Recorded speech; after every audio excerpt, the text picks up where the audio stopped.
The emergency signal crossed 3,000 light years of empty space before anyone heard it. The message was simple and desperate. 40,000 Vela colonists were going to die in 3 days unless someone helped them. Counselor Ula stood before the Galactic Council chambers, her thin blue fingers trembling as she played the recording again. The Vela were a peaceful species. They had been part of the Council for over 2,000 years. They built beautiful gardens and wrote poetry. They had never hurt anyone. Please, Ula's voice cracked. The Breen swarm has already destroyed 2 of our colonies. Vela Prime is next. We need help now. The council chamber fell silent. 47 species sat in their designated seats, but nobody moved. Breen swarm had been a problem for 80 years. They were a hive mind species that consumed everything in their path, but they stayed on the outer rim of the galaxy, far from the core worlds. The council had always chosen to ignore them. We will form a committee, announced the High Chancellor, a being that looked like a floating jellyfish. We will study the best response. A committee. Ula's voice rose in panic. My people will be dead before your committee even meets. Across the galaxy, in a small monitoring station on the edge of human space, a young officer named Yunji Bei noticed something strange. An old emergency relay had activated. It was a relic from when humans first joined the council, placed there to catch any signals that might reach human territory. Yunji opened the file and listened. Her face went pale. She immediately forwarded it to her superior officer and then to Fleet Command. Within 20 minutes the message reached Admiral Dian Choi. Dian was old for human, nearly 70, but he still stood straight and strong. He had fought in the last war before humanity joined the council. He remembered what it meant to fight for survival. He listened to the Vela distress call 3 times, then called his senior staff. Captain Taeho Kim arrived first. He was younger than the Admiral, only 45, with sharp eyes and a reputation for getting things done. Behind him came Dr. Hana Park, the fleet's chief scientist. She studied alien species and had a soft spot for the peaceful ones. How long until the swarm reaches them? Taeho asked. 72 hours, Down replied. Maybe less. Hana pulled up star charts. Vela Prime is 18 days away using standard council jump drives. We don't use standard drives, Taeho said. Quietly, Duyun nodded. No, we don't. He turned to his communication officer. Send a message to all reserve fleet commanders. Activation code Crimson Dawn. Full battle readiness in 6 hours. The officer's hand shook slightly as he typed. Sir, that's the sleeping fleet. We haven't activated those ships since we joined the council. I know exactly what it is, Dian said. Do it. When humanity first made contact with the Galactic Council 150 years ago, the aliens had been shocked. Earth was classified as a Class 12 death world, the highest danger rating in Council records. Most species evolved on calm, stable worlds with gentle weather and few predators. Earth was a nightmare planet by their standards. Humans had evolved under crushing gravity. They endured temperature swings that would kill most aliens. They survived diseases, predators, and natural disasters that seemed impossible.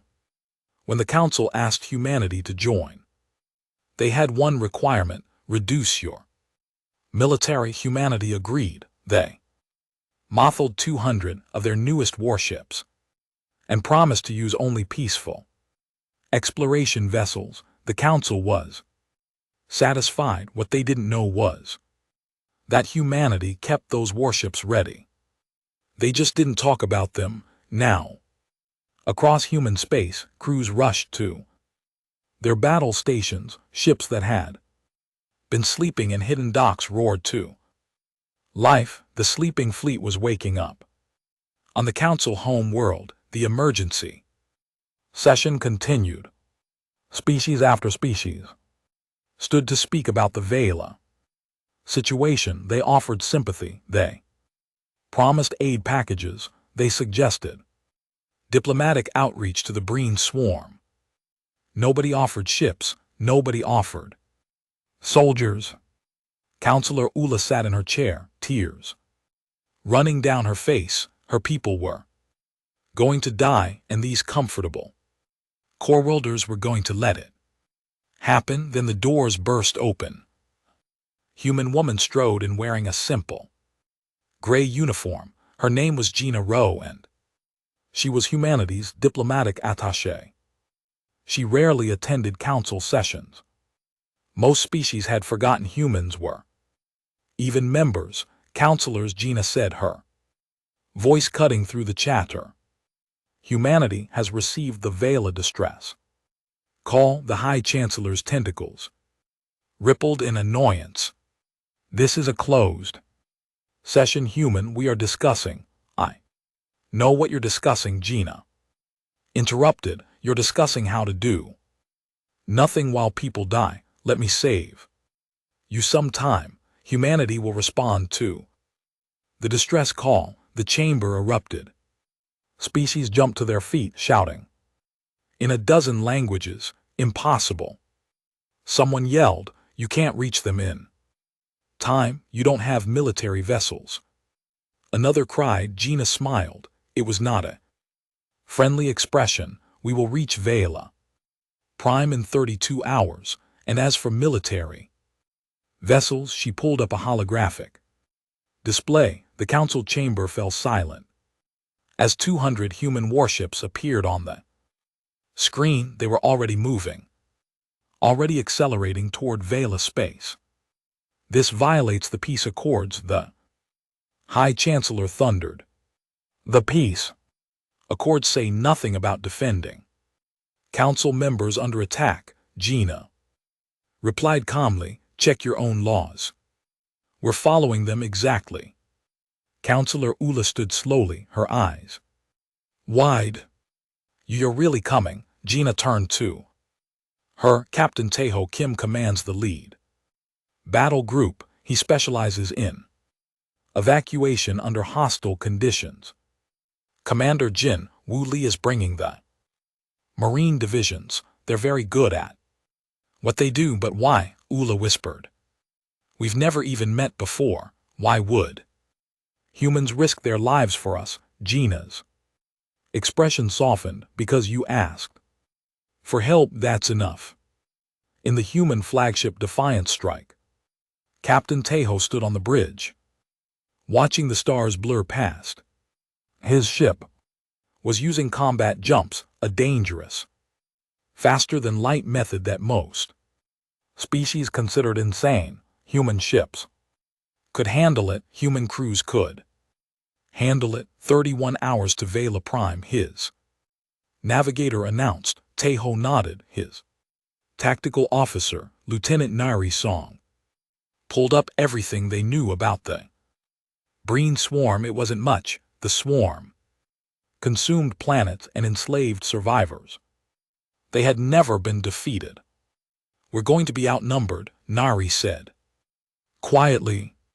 We usually are, Tehaho replied. Down in the medical bay, Misakang checked her supplies. She was a combat medic trained to treat wounds under fire. She'd done 3 tours in the border skirmishes.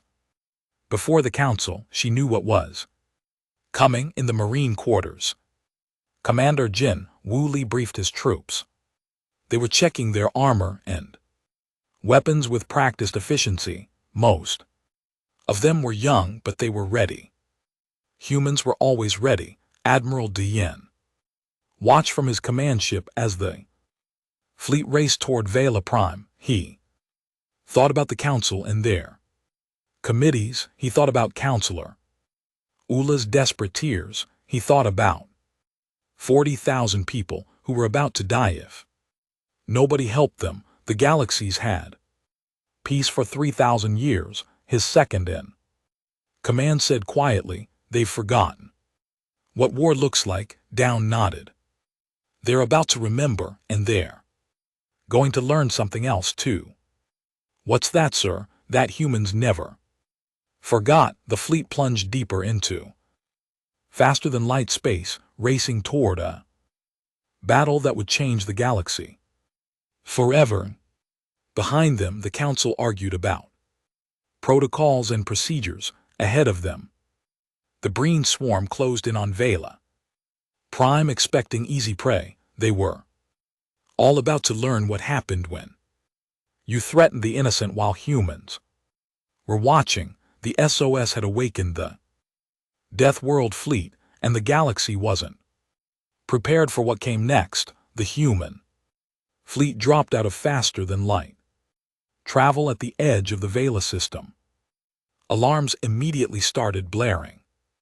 "Contact," Lieutenant Nari Song called out from her tactical station. 6 Breen scout vessels heading straight for us. Captain Tejo leaned forward in his command chair. "Show me." The view screen filled with images of the enemy ships. They looked organic, like giant insects made of metal and flesh.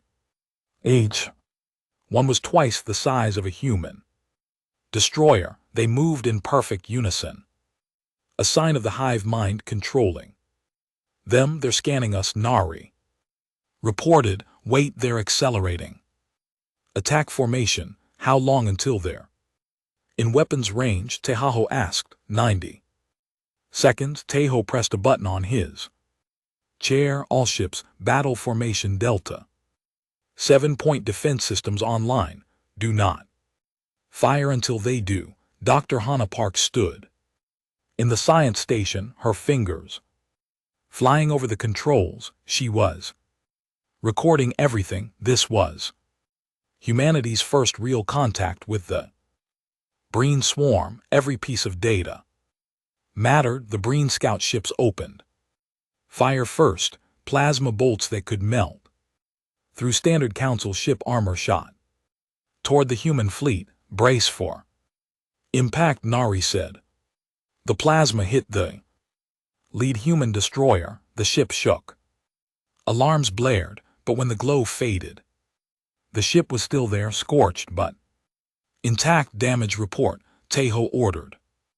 "Hull armor at 78%, shields holding, no critical systems damaged." Tejo allowed himself a small smile. Human ships were built different. Earth's crushing gravity meant everything humans made had to be stronger, denser, tougher. What other species considered heavy armor, humans called standard plating. Return fire, target their weapon systems. The human fleet responded.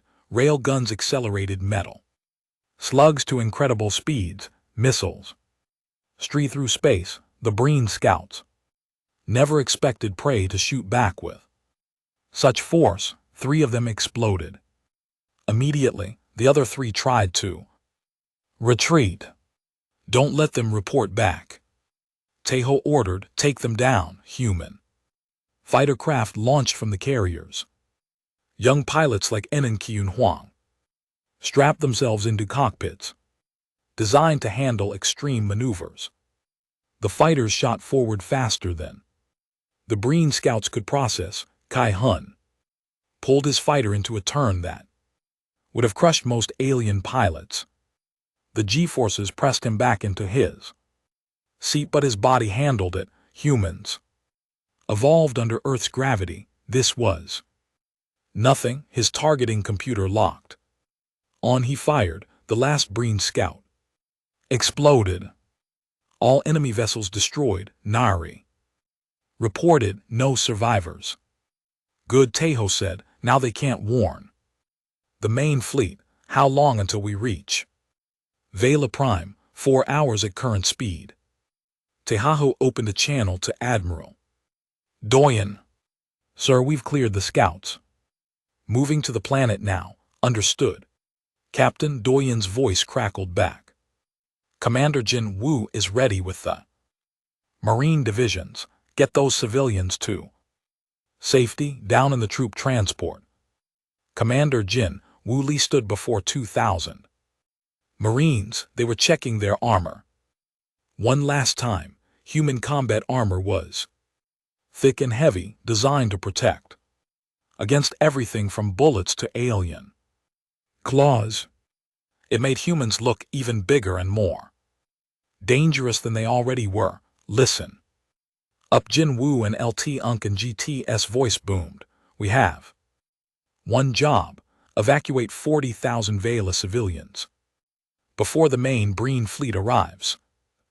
Vela are peaceful, they're scared. Some of them might panic when they see us. Young Marine raised her hand. Why would they panic, sir? We're here to help. Jin Woo pulled up an image on the display. It showed a human in full combat armor next to a Vela civilian. The Vela came up to the human's chest. They were thin and fragile, looking with large eyes and delicate fingers, because to them we look like monsters, Jin Woo said. Quietly, we're twice their size. We wear armor that looks like war machines. We carry weapons that could tear them apart, so when you're down there, you move slowly, you speak gently. You show them we're the good guys.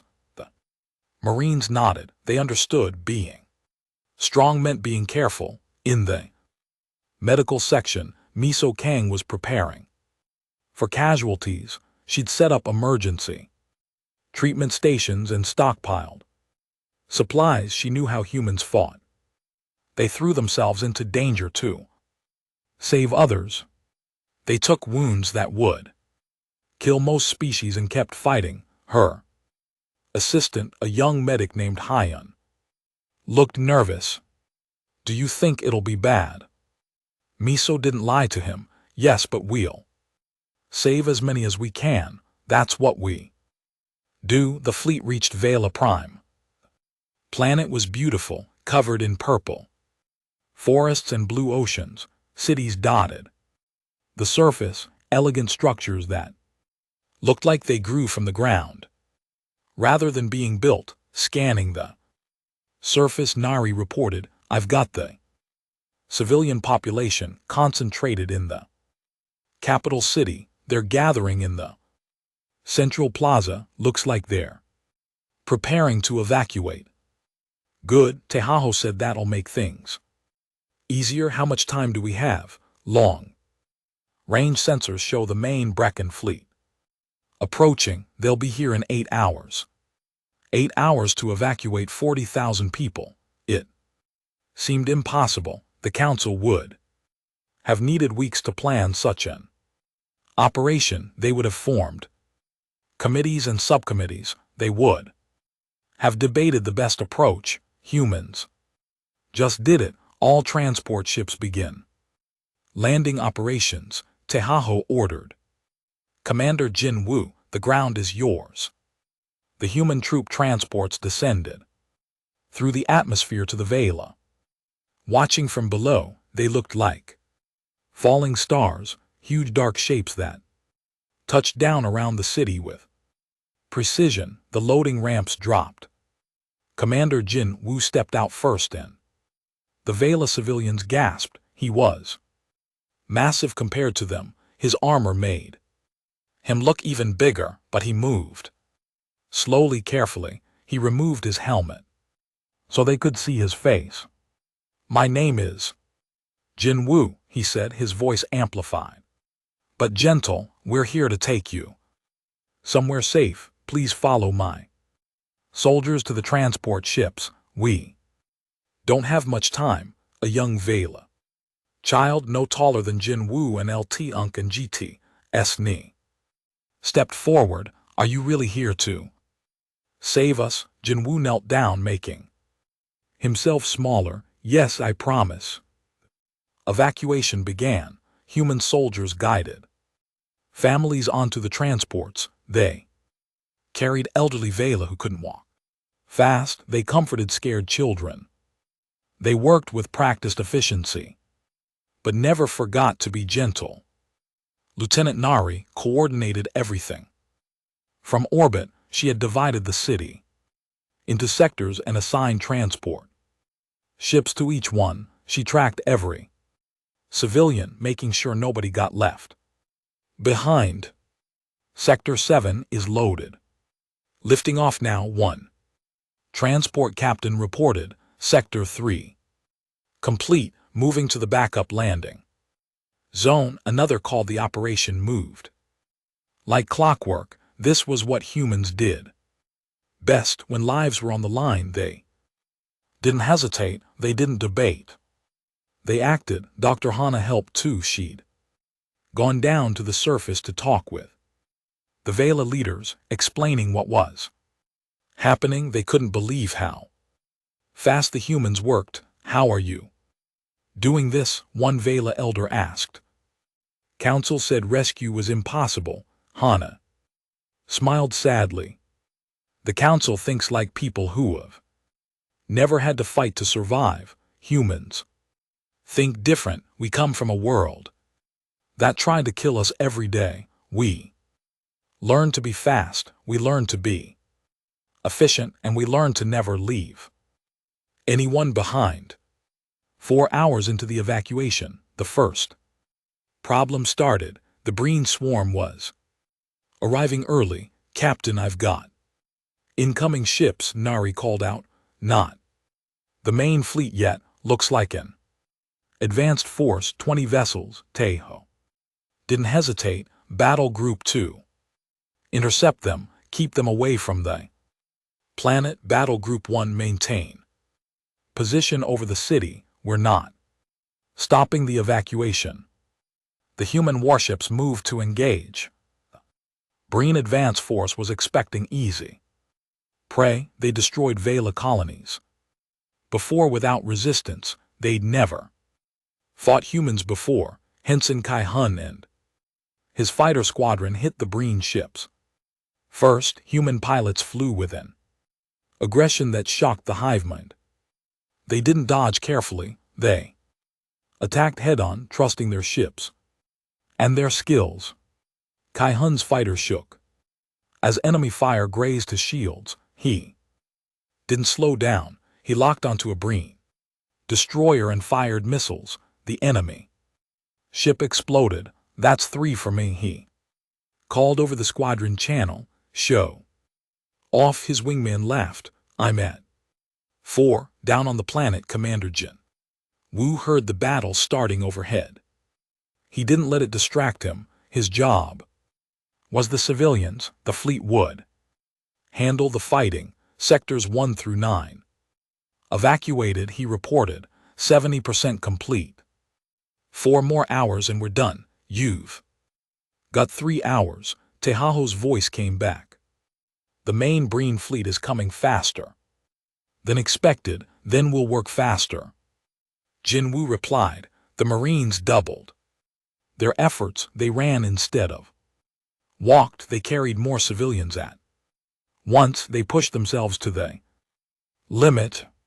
Miso treated her first casualties. A Marine had been hit by falling debris while protecting a family of Vela. His armor had taken most of the impact, but he had a broken arm. Can you fight? She asked as she said. The bone. Do I have a choice? He grinned. Not really, she admitted. Injecting him with painkillers. Try not to use that arm. He was back on the loading lines 5 minutes later, guiding civilians with one arm. This was humanity, stubborn, tough, and refusing to quit even when hurt. The last transport ship lifted off just as the main Breen fleet entered the system. 40,000 Vela civilians safe. 0 casualties. All ships form up. Admiral Dian ordered. Now comes the hard part.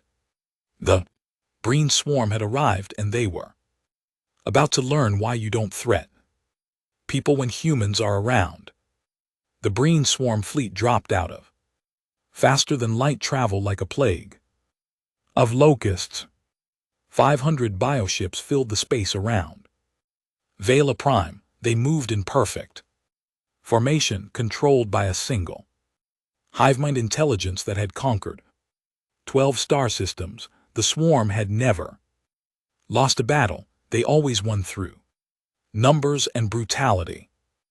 On the bridge of the Defiant Strike, Captain Tejo watched the enemy fleet approach. Lieutenant Nari was running calculations at her station, her face pale but focused. "Sir, we're outnumbered 5-1, she reported. "Their total mass is 3 times ours. I can count."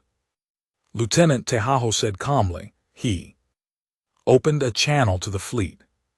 "All ships, this is Captain Kim. You see what we're facing. Standard Council doctrine would say retreat, study the enemy, come back with overwhelming force." He paused, letting that sink in. "We're not doing that. Those Vela civilians are on our ships. We can't run and we won't, so we're going to do what humans do best. We're going to fight dirty, fight smart, and make these bugs regret they ever came here. All ships attack pattern Omega, make them bleed for every inch." The human fleet surged forward, aboard the Breen flagship. The hive mind processed this new information. The prey were attacking. That made no sense. Prey ran, prey surrendered, prey died. Quietly, these ships were different. First wave of human fighters launched, and San Qian pushed his throttle forward, feeling the acceleration press him back into a seat. His wingman, a pilot named Sman, flew beside him. "Ready to dance?" Sman asked over the comm. "Always," Kun replied. The Breen bioships opened fire. Plasma bolts filled space like rain, but human pilots didn't fly like other species. They didn't take careful, predictable paths. They jinxed and rolled, pulling maneuvers that would kill most galactic pilots. Kuhn's fighter computer screamed warnings as he pulled a 9G turn. His vision narrowed at the edges. His breathing became labored, but he held it. Humans could handle forces that would turn most aliens into paste. He came out of the turn behind a Breen cruiser and fired. His missiles punched through the biohip's hull. It started venting atmosphere and spinning out of control. "Scratch one," he called out.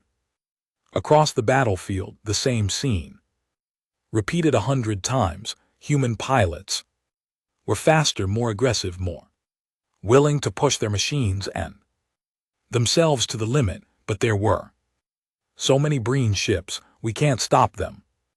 All Nari said quietly, watching the tactical display. "They're going to break through to the transports, then we go to Plan B," TJO said. He opened a new channel. "Commander Jinwoo, how fast can your Marines deploy on the troop transport Shield of Terror?" Commander Jinwoo was already suiting up. "We're ready now, Captain. Just point us at the enemy. The Breen are sending boarding parties toward our civilian transports. Stop them." Jinwoo grinned inside his helmet with pleasure. The Breen boarding craft were organic pods that attached to ships like parasites. They cut through holes and released warrior forms, creatures bred over thousands of generations for combat. Each one stood 3 m tall with razor-sharp claws and armored carapaces. They'd never been defeated in close combat until today. The first boarding pod attached to a human transport. The Breen warriors cut through the hull and poured inside, expecting to find helpless civilians. They found Commander Jinwoo and 50 Marines instead. The Vela civilians had been moved to the center of the ship. The Marines had set up a defensive perimeter around them. When the Breen burst through, they met a wall of human firepower. Jin Woo and LT Unk and GT's rifle barked 3 times. The first Breen warrior fell with holes in its carapace. His Marines opened fire in disciplined bursts. The aliens had armor designed to withstand energy weapons. Human kinetic weapons punched right through, but some of the Breen got close. One of them leaped at a Marine named Yubin. Claws extended to tear him apart. Yubin caught the creature's arms, his armor servos wind as he held the Breen warrior back. The alien was strong, bred for killing. But Yubin had grown up on Earth under gravity that would crush most species. He trained his whole life in conditions that made other planets feel light. He twisted and threw the Breen warrior into a bulkhead. The impact dented the metal. The warrior didn't get back up. They bleed easy. Yubin reported more Breen came. The corridor filled with fighting. It was brutal and close, the kind of combat humans had evolved for. Earth had made them into persistence hunters capable of fighting for hours without tiring. The Breen warriors were designed for combat, but they'd never fought a species that was designed by a death world. One Marine, a woman named Chong, had her rifle knocked away. Breen warrior lunged at her with claws extended. She dropped low, grabbed the creature's leg, and used its own momentum to flip it over. As it hit the ground, she drove her combat knife through its eye. Knife kills someone called out. The Marines were actually enjoying this. Across the fleet, similar battles raged. Every boarding attempt meant the same result. The Breen would breach a ship and find humans waiting. The warriors would expect easy prey. They'd find predators instead. In the medical bay of the Defiant Strike, Miso Kang worked frantically. The wounded were starting to come in. A pilot with burns from a cockpit fire, a Marine with claw wounds across his chest, a gunner with a broken leg from a hard impact. This one's bleeding out. Her assistant Hyun called. Miso ran over. The Marine had taken a hit that punched through his armor. She could see the damage was bad. Most species would be dead already. Stay with me, she ordered, working quickly. Human medicine was aggressive because it had to be. Earth diseases were vicious. Earth injuries were severe. Human doctors learned to save people who by all rights should be dead. She stabilized him in 8 minutes. He'd live. He might even fight again. You're done for today, she told him. Like hell I am, he muttered, trying to sit up. She pushed him back down. You lost 2 L of blood. You're done. He finally laid back. Fine, but next time. Don't get stabbed, she finished. Back in space, the battle was intensifying. Dr. Bora Yun sat at her station aboard the command ship, analyzing Breen communications. She was a psychological warfare specialist trained to understand how enemies thought. What she was hearing fascinated and disturbed her. Admiral, she called to Doyen. Breen communications are changing. How? So? They're confused. The hive mind is trying to process something it doesn't understand. They're used to prey behavior, fight briefly, then surrender. They've never encountered a species that fights back this hard.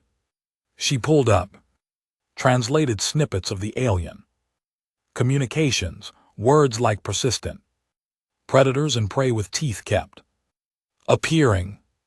They're scared, Bora said with certainty, not individual fear. Whole hive mind is experiencing something it's never felt before. Doubt. Doyen nodded slowly. Good, scared. Enemies make mistakes.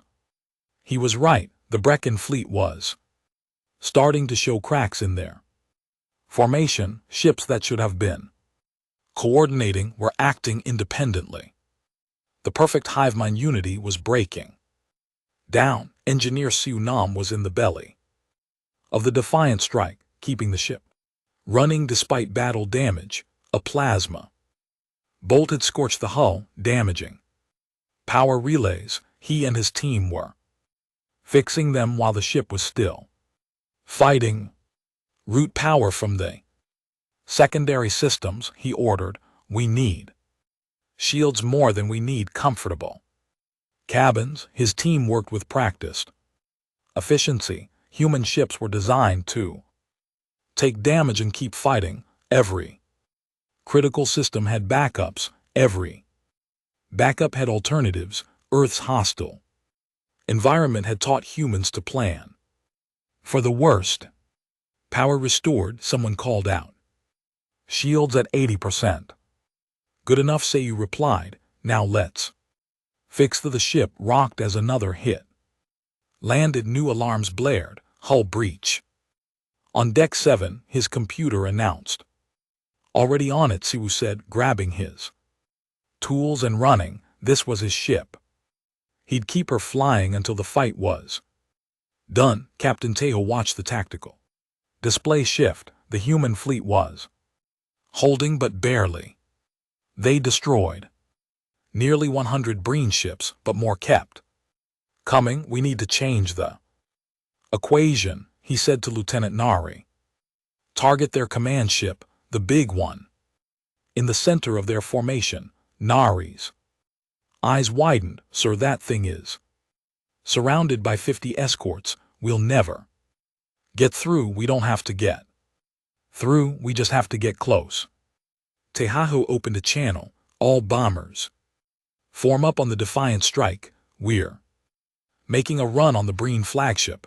It was insane. It was dangerous. It was exactly the kind of desperate gamble that humans specialized in. The bomber squadron formed up. These were heavy attack craft built to deliver massive payloads, and San Kai-hyun volunteered his fighter squadron to escort them. They dove into the heart of the Breen fleet. Plasma fire filled space. Ships exploded.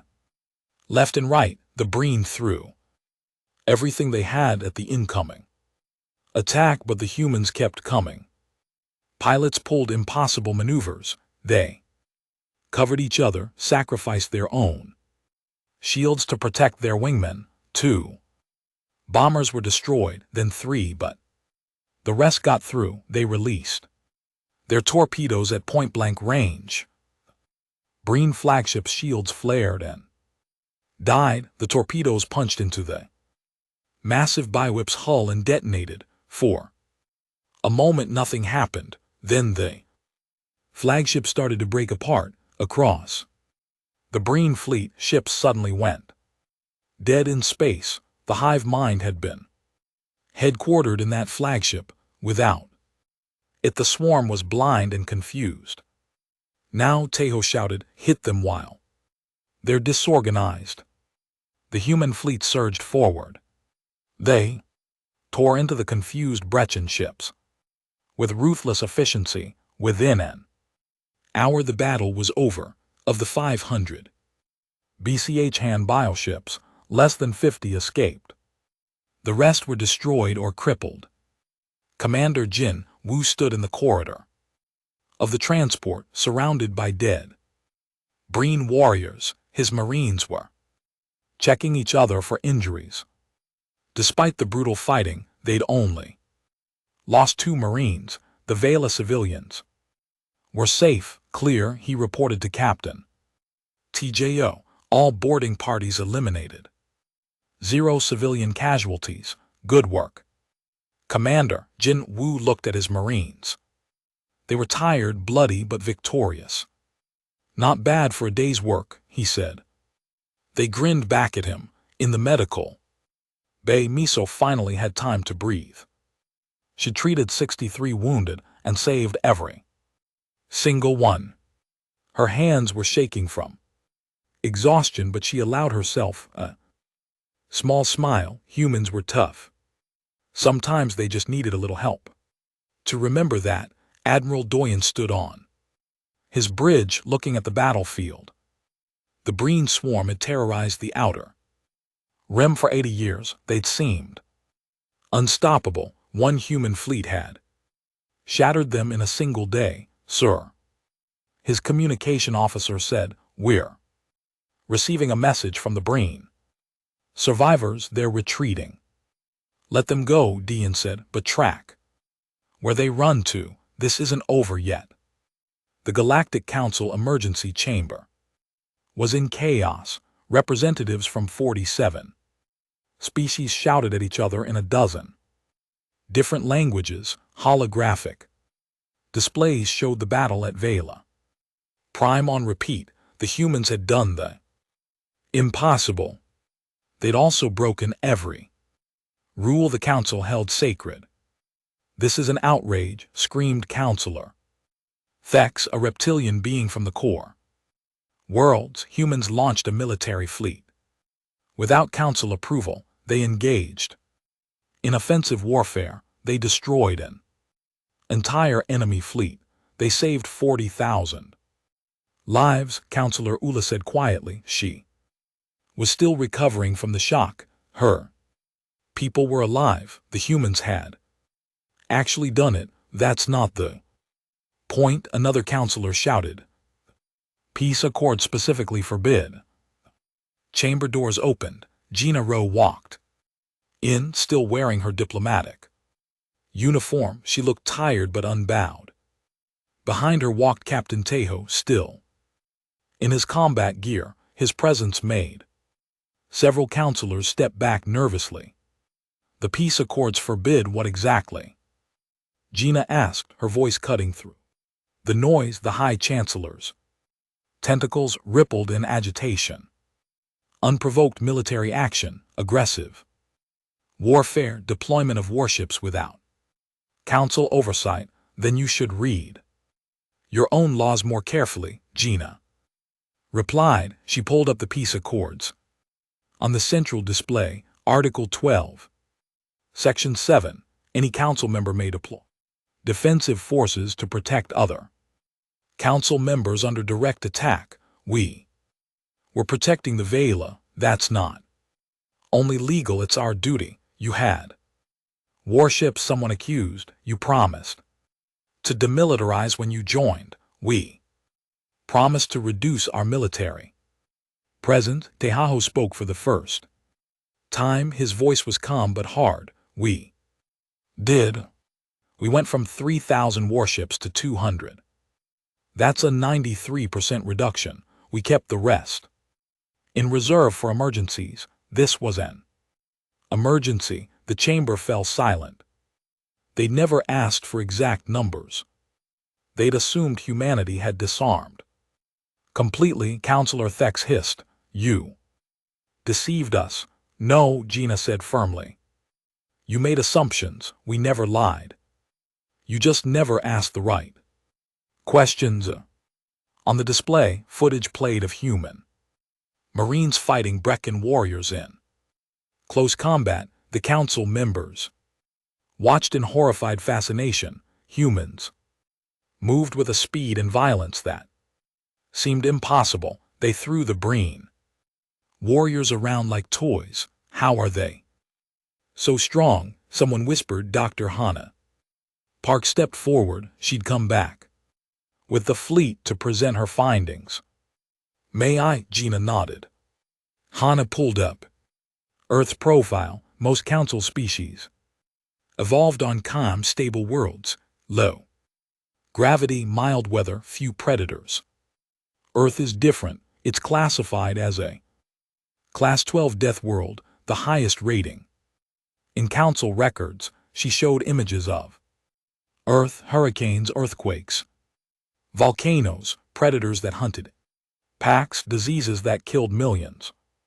Humans evolved to survive this, Hannah continued. Earth's gravity is nearly twice standard, every human child grows, uplifting more weight just by standing than most of you lift in your entire lives. We have redundant organs, rapid healing, pain tolerance that seems impossible to other species. We're not trying to be warriors, we just come from a world that made us this way, counselor.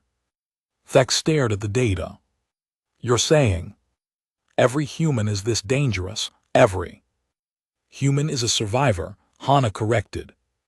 We've spent our entire evolution fighting to stay alive. When we see others in danger, we don't debate, we don't form committees, we act. It's instinct. The council chamber absorbed this in uncomfortable silence. What happens now? The High Chancellor finally asked. You've destroyed the Breen advanced fleet, but their main territory extends across 3 systems. They have millions of warriors. They've enslaved dozens of species. Are you planning to wage war across the entire Outer Rim?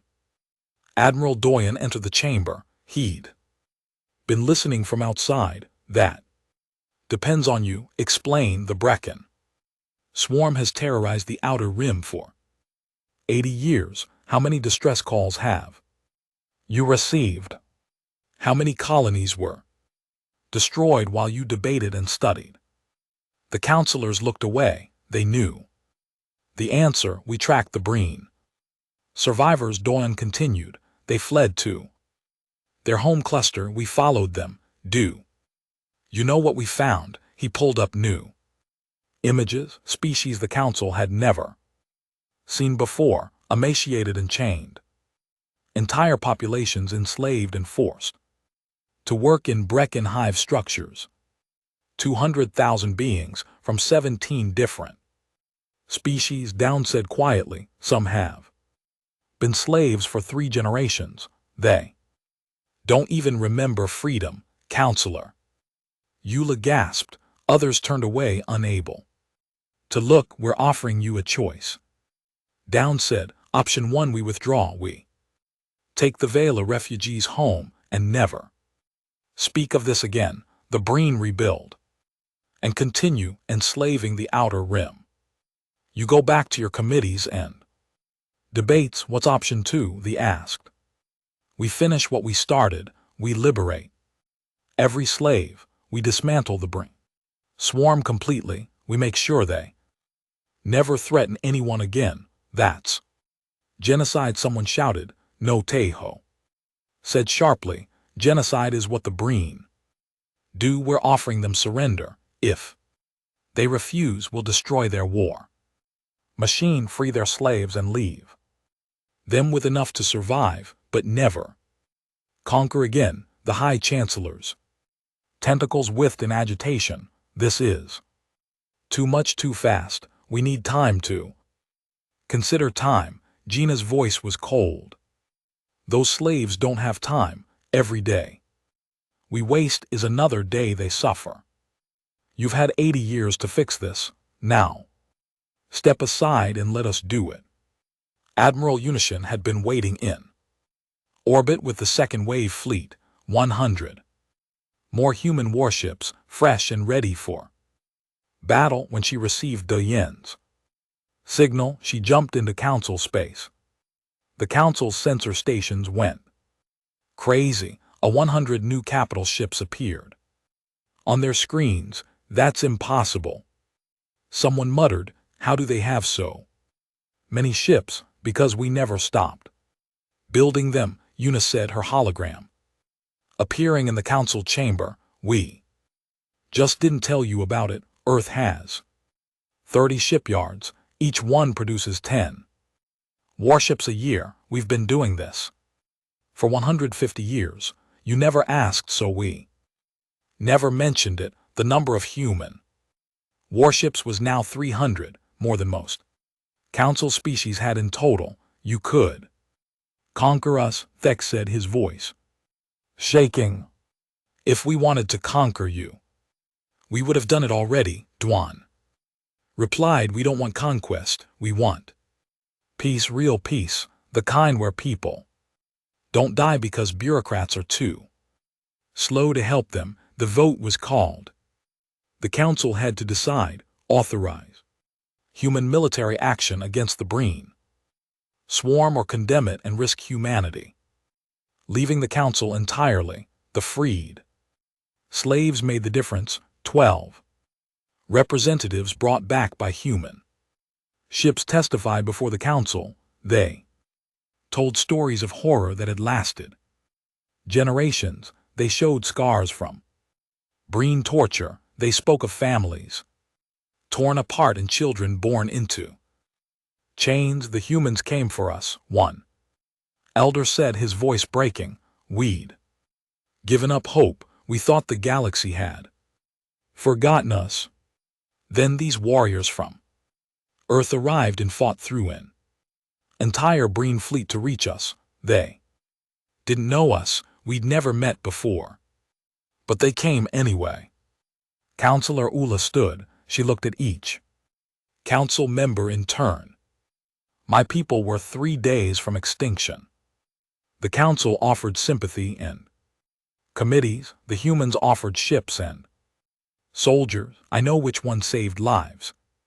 The vote was close, 24 in favor, 23 against. The motion passes. The High Chancellor announced, his voice heavy.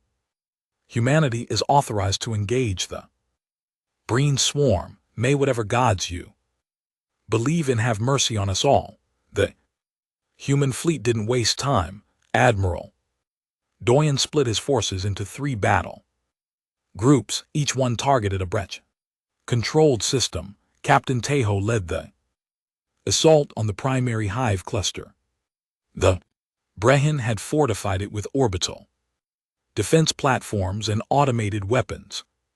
They'd prepared for invasion for decades. They hadn't prepared for humans. The human fleet came in hot, using those dangerous combat jumps that made council navigators nauseous just thinking about them. They materialized inside the Breen defensive perimeter too close for the automated systems to track effectively. All ships weapons free, Tejo ordered. Target the defense platforms first. Marines prepare for orbital drop.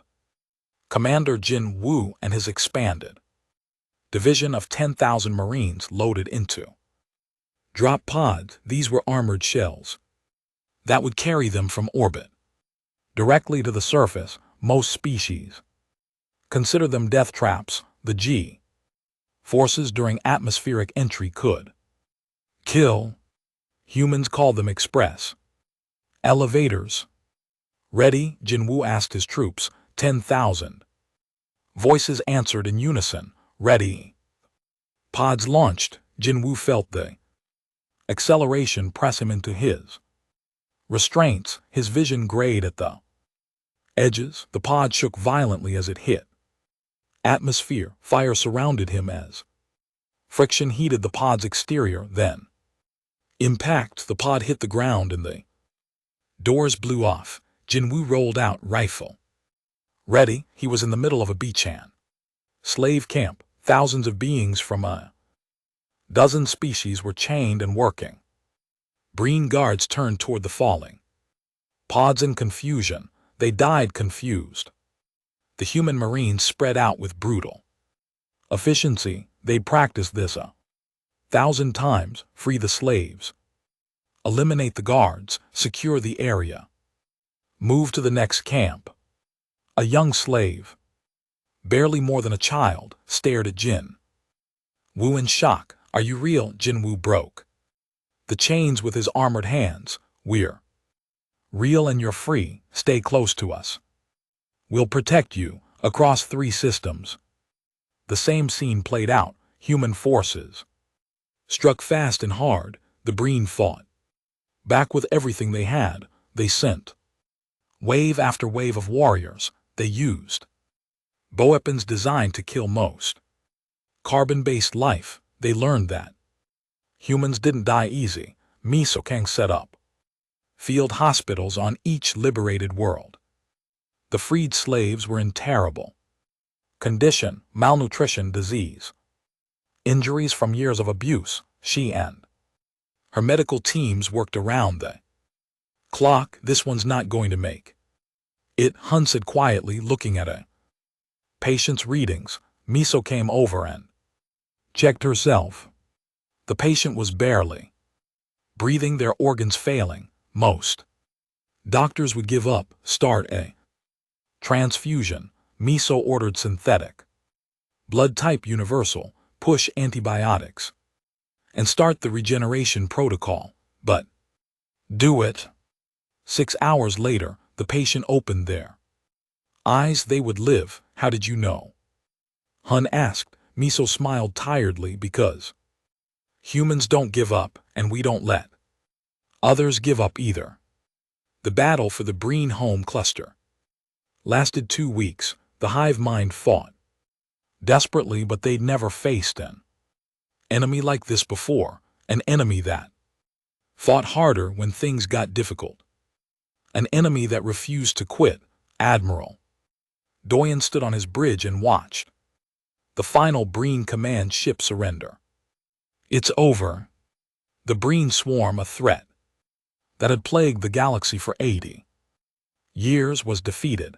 200,000 slaves were free, the Outer Rim was safe, and the galaxy had learned a truth they couldn't ignore. When the monsters come, you want the humans on your side.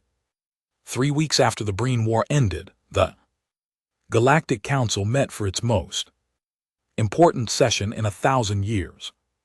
The chamber was packed. Every council member was present. The gallery was filled with observers from across the galaxy. Representatives from the freed slave species stood in a special section. They wore simple clothes provided by human relief ships. Many still looked thin and weak, but their eyes held something they hadn't had in generations. Hope. Admiral Doyen walked to the center of the chamber. He was surrounded by hostile stares from half the counselors.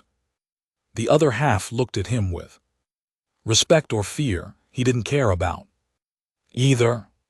The council requested my presence, he said simply. I'm here. The High Chancellor spoke first. Admiral Yen Choi, you led an unauthorized military campaign that destroyed an entire species' war capacity. You violated council protocols regarding military engagement. You acted without waiting for proper approval. The council must address these violations.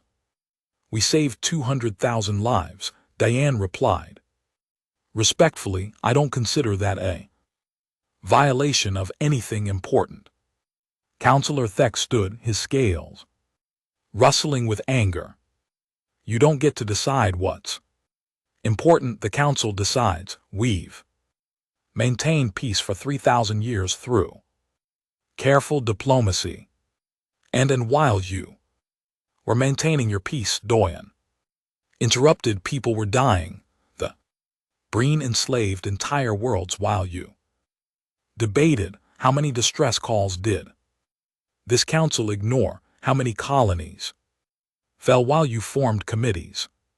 He pulled up records on the central display. 83 distress calls over 80 years, all from the Outer Rim, all ignored or delayed until it was too late. The council chose comfort over action. Down continued. You chose procedure over lives. That's not peace. That's cowardice. The chamber erupted. Half the counselors shouted in outrage.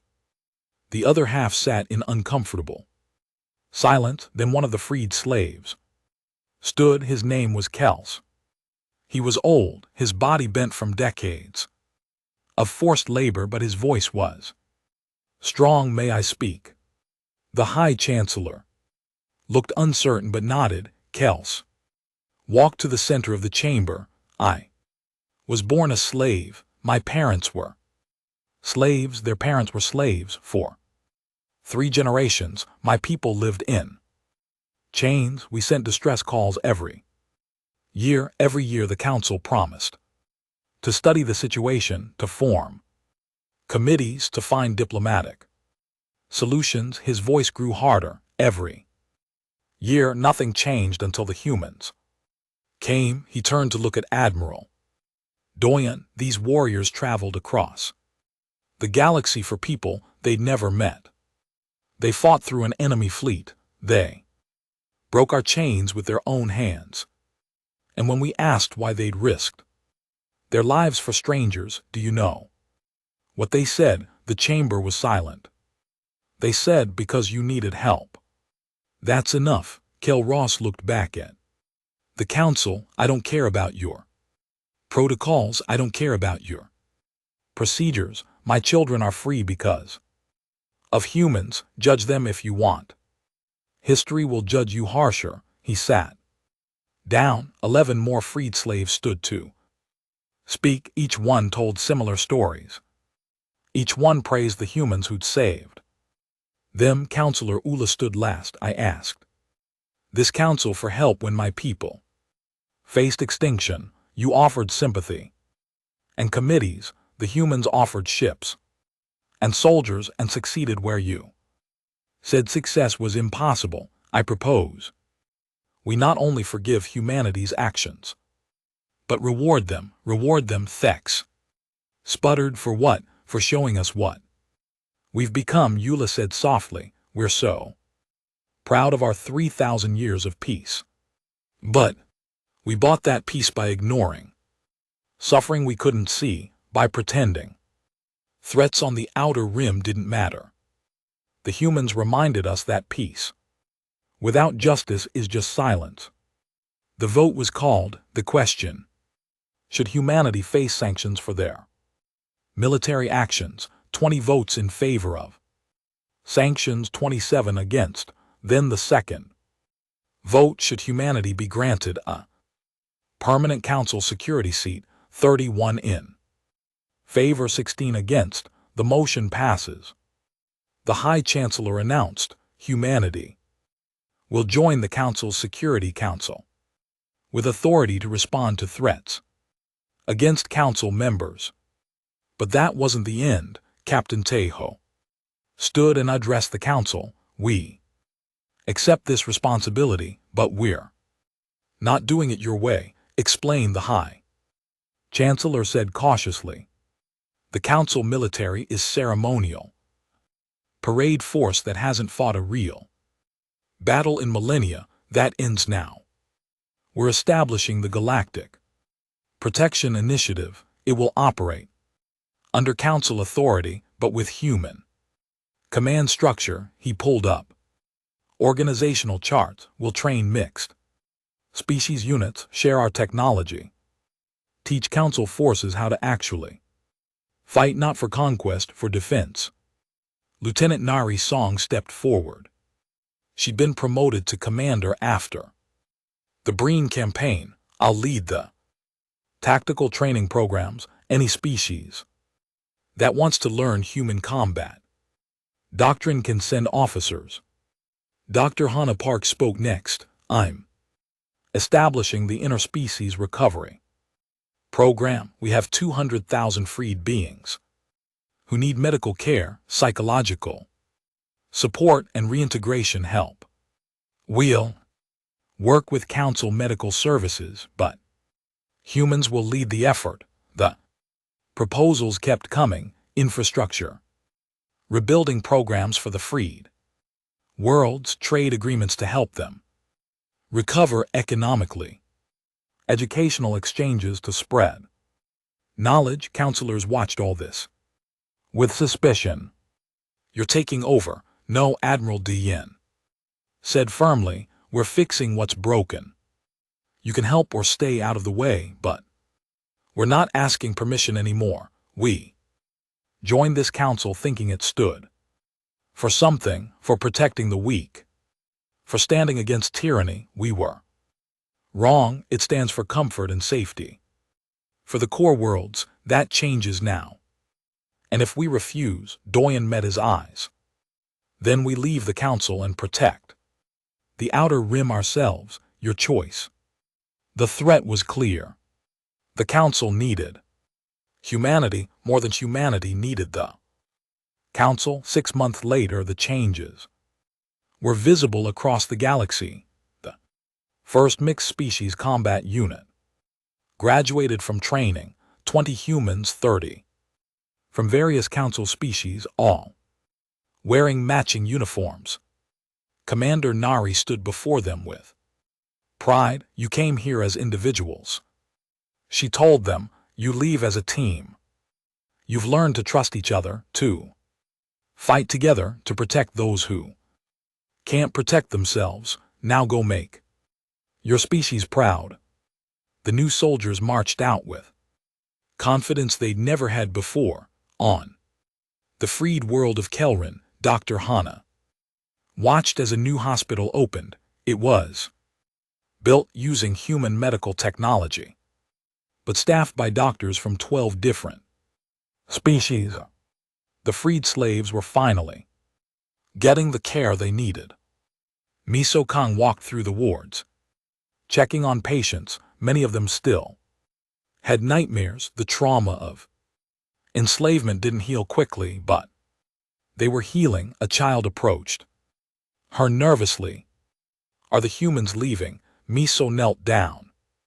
Some of us are, but others are staying to help and will always come back if you need us. That's a promise. The child hugged her. Miso hugged back, blinking away tears. Back in human space, Admiral Yuna oversaw the construction of new ships, not warships this time, relief vessels, hospital ships, transport carriers designed to evacuate civilians.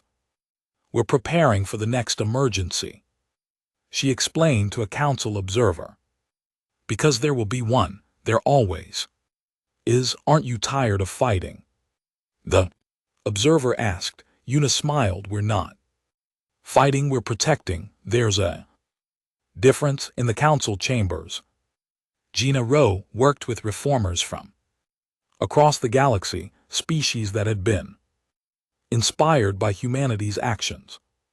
Together, they drafted new protocols for emergency response, new rules that prioritized lives over procedure. It was slow work. The Council resisted change, but Gina was patient. Humans had learned patience over millions of years of evolution. Then 8 months after the Breen War, a new distress call arrived. Small research station on the far galactic arm was under attack by unknown raiders. 30 scientists trapped. Request for immediate assistance. The Council convened to discuss the situation. Committees were being formed. Admiral Doyon didn't wait. The human rapid response fleet was moving before the Council even voted. Captain Tejo led the mission. Commander Jin Wu and his Marines were ready for deployment. Miso had her medical teams prepared. Estimated time to arrival, Tejo asked. 42 hours using combat jumps, his navigator reported. Make it 36, Tejo ordered. Those scientists don't have time for us to be careful. In the Council chamber, Gina smiled as she watched the fleet depart. On the tactical display, Counselor Thex approached her looking annoyed. They didn't wait for approval. No, Gina agreed. They didn't get you to it. This is exactly what I feared. Humans acting independently, ignoring Council authority. Gina turned to face him. You know what I feared, joining a Council that talked about justice but never delivered it, about protection but never acted. We've been members for 150 years. In that time we watched and learned. We saw what the Council really was, a comfortable club for safe species in safe space.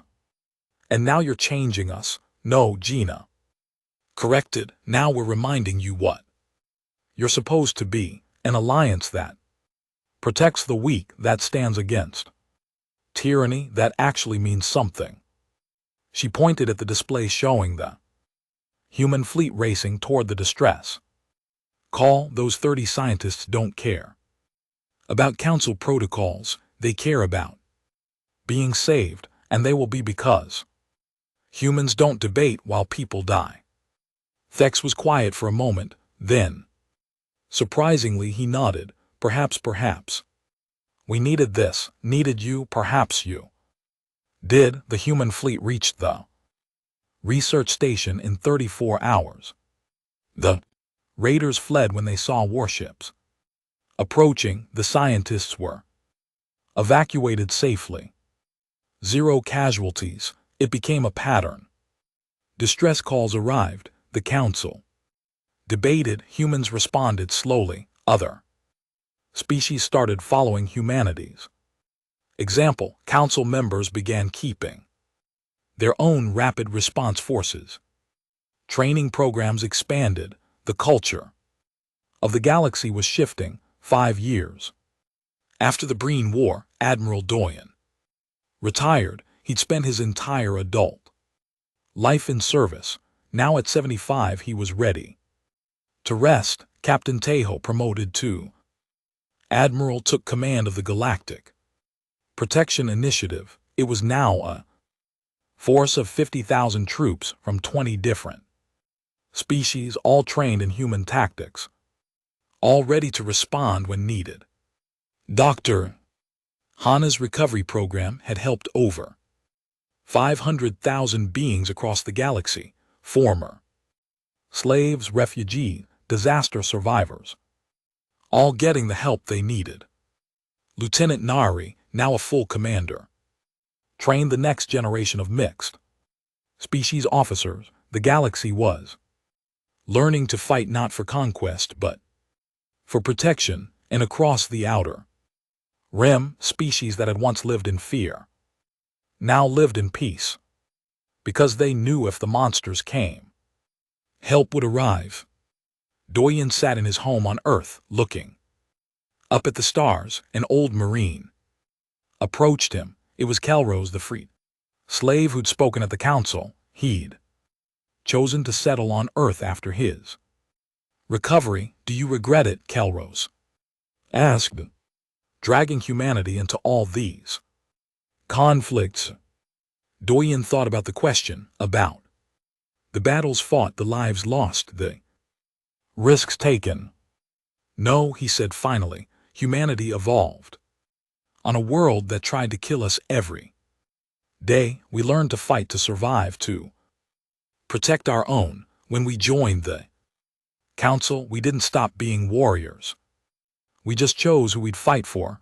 And who's that? Dune smiled. Anyone who needs it. Far across the galaxy, a new distress call would arrive tomorrow.